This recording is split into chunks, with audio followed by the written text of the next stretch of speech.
Here's what we know. Egyptair Flight 804 left Paris en route to Cairo. 66 passengers and crew on board. Early on, they called it missing.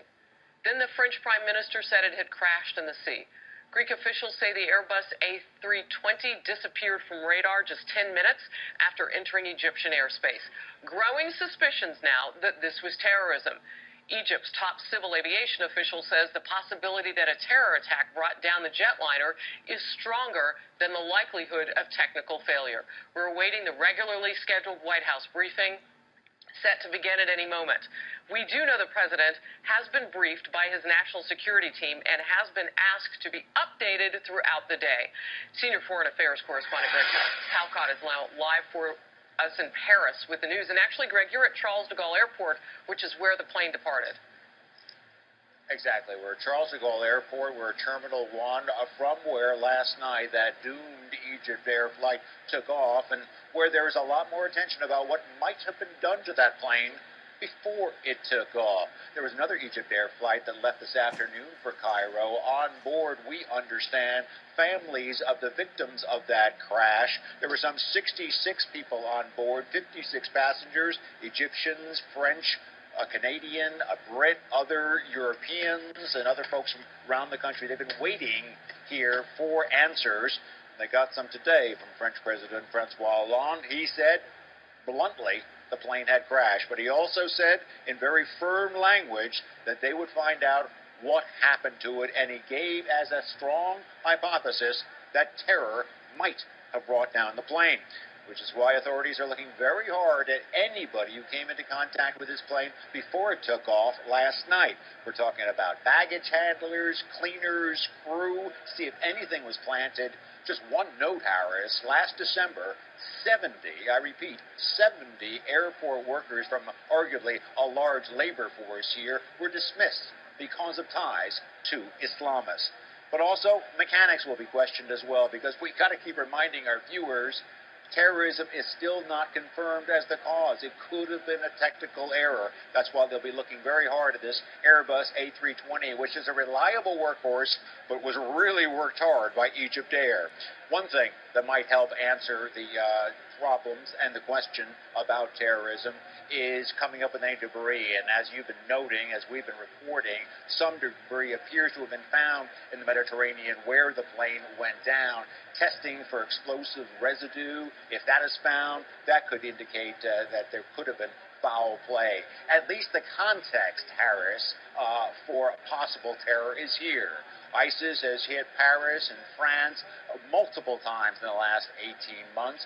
It's also an adjunct of the group has hit Egypt as well. This might have been, just might have been, a 1-2 punch, but we still don't know for sure, Harris. Yeah, and it's so important to press that point, because they need to find, obviously, the plane, and they want to look at any traces for explosives or anything like that in the debris, and that has yet to happen. So that's what we know from experience will be the answers that will come. 70 airport workers let go in December. I remember when that story broke. Not a lot of coverage at that point. Not a lot of dots to connect. I want to get with you, though, Greg, to the human element in all of this. The people on board the plane. Egyptair, I'm following on Twitter. They've been tweeting out details about the 66 people on board, among them 1 child, 2 infants, families on board that flight. Absolutely. I mean, these were families that were broken up. These were Egyptians going back home to their country.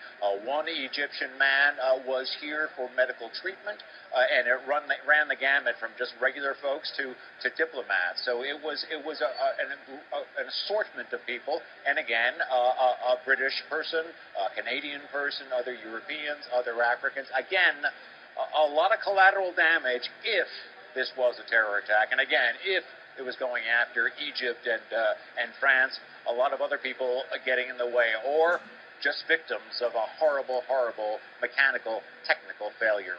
Harris. Hey, Greg, this is Sandra Smith. So as far as the debris that was found, 3:05 p.m. local time, Greek military officials did report that 2 orange items believed to be from the missing aircraft were found in the ocean. What else do we know about the search mission right now, the search and rescue mission right now, as far as who's getting involved, who's offering their help and support? It's growing by the hour, literally, Sandra. The Egyptians and Greeks were there first. The United States is now involved with the surveillance aircraft. The Brits have offered their own surveillance aircraft, and there are other ships that France is offering and getting into the picture.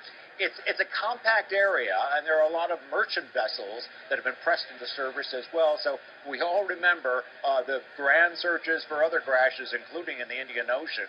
This is a completely different story, but it's still not easy. I mean, it's 9,000 feet down in the Mediterranean Sea where the plane went down. And yes, perhaps what's been floating on the surface to some degree might be like life preservers and stuff. That the black boxes, which are so important to figuring out what happened on that flight, well, they might already be on the bottom of the Mediterranean Sea. Back to you. All right, Greg Palcott will come back to you as the news warrants. Thank you very much. So a growing chorus of official voices in France, Russia, and Egypt pointing to the strong possibility that terrorists did this. The French government is releasing rare testimony from the head of their nation's intelligence agency, warning the Islamic State terror army is gearing up for a, quote, campaign of attacks across France. Well, we've seen what they've done recently. The plane, of course, took off from Paris. Let's bring in Chief Intelligence Correspondent Catherine Herridge. And Catherine, I want to start with you with some reports that are happening right now that I know that you're familiar with. And this could change. Even our U.S. officials are saying this. But reports that U.S. government officials are operating on an initial theory that Egyptair Flight 804 was taken down by a bomb, according to two U.S. officials telling another news outlet. What have you been able to discover? Well, I had a conversation about that report just before I came into the studio, and I'll give you the context that I can at this point. Certainly, the idea that a bomb may have brought down that flight would be one of the theories under consideration, but for the intelligence professionals who work in this area, they would not make that kind of assessment at least in a public or background way, unless they felt that there was significant evidence to reach that conclusion. If you think back to the downing of the Russian Metrojet in the Sinai last fall, it took about 2 weeks for the U.S. intelligence community to publicly make any kind of assessment as to whether a device had been placed on board that aircraft. So what I would say at this point is that it is fair to say that a bomb is a working or preliminary theory, but this is not a theory based on my conversations that is backed up by specific evidence at this point from the investigation. Very